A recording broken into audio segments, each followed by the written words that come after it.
Morning, Mr. Speaker.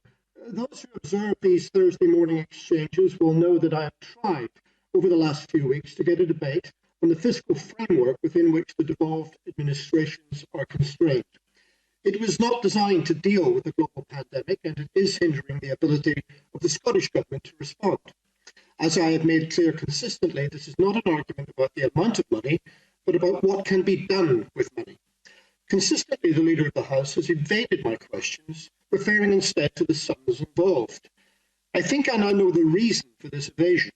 It seems that far from enhancing the competence of the Scottish Government, the Tory Cabinet is now determined to constrain it further. This week, Mr. Speaker, there has been a three-pronged attack on devolution. An announcement on state aid made it clear that Westminster will overrule Holyrood when it comes to providing support for our businesses to recover from this crisis. This was followed by a statement on the so-called Shared Prosperity Fund, which made it clear that the Scottish Government will have no control over whatever funding replaces EU structural funds. And the biggest assault will be announced here shortly. A government press release tells us that the UK will seek to override and set aside decisions of the Scottish Parliament if it feels they affect UK trade. Were this already in force, it could have overturned decisions on free university tuition, smoking bans, or minimum alcohol pricing. This is a major attack on devolution, taking power away from Scotland. Now, the details are unclear, so I have three specific questions for the Leader of the House. Is it true that the government will establish an unelected quango to override the decisions of the Scottish Parliament? Does the UK government intend to force this on the devolved administrations if they do not consent?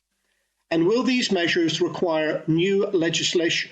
And if so, when will this be introduced, and what will happen if it cannot be passed before the end of the transition period? I would appreciate straight answers to these questions, perhaps this time without personal references to my appearance or demeanour. Mr. Speaker, finally, since this may be our last business statement before recess, may I take this opportunity to wish you a good summer break. I'm sorry we were unable to get you up to the Edinburgh Festival Fringe this year as planned, but I hope we can do so in 2021. Thank you, Tommy. Leader of the House. Thank you, Mr. Speaker. As always, the honourable gentleman brings a little ray of sunshine into the chamber, and we are grateful for that. A light shineth in the darkness. To come to his point, there is a difference between a question not being answered and being given an answer that the honourable gentleman doesn't like. That doesn't mean the question hasn't been answered. So I will remind him, £4.6 billion has gone to Scotland under Barnett consequentials from the UK taxpayer, and without the UK taxpayer, the Scottish Government would find it very hard to make ends meet. That has provided support for 146,000 self-employed people, and 628,000 people have joined the furlough scheme. So a very, very large number of people, over 750,000 Scottish people, have been helped because they belong to the United Kingdom, and that is something of which we should all be proud. Then the honourable gentleman comes to the devolution settlement.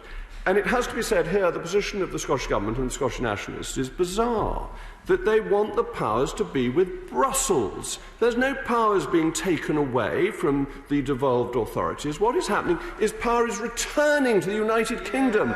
We will have the authority to decide for ourselves these issues with regard to things that affect trade and to subsidies. This will be a matter for the UK Parliament rather than unelected bureaucrats in Brussels. So we have the separatists in Scotland. We have their leader who wishes to build a metaphorical wall against England, who wishes to do all sorts of things that are not in the interest of the people of the United Kingdom or the people of Scotland, and wishes to kowtow to Brussels. We wish to make a strong United Kingdom which has £4.6 billion to help the Scottish economy with.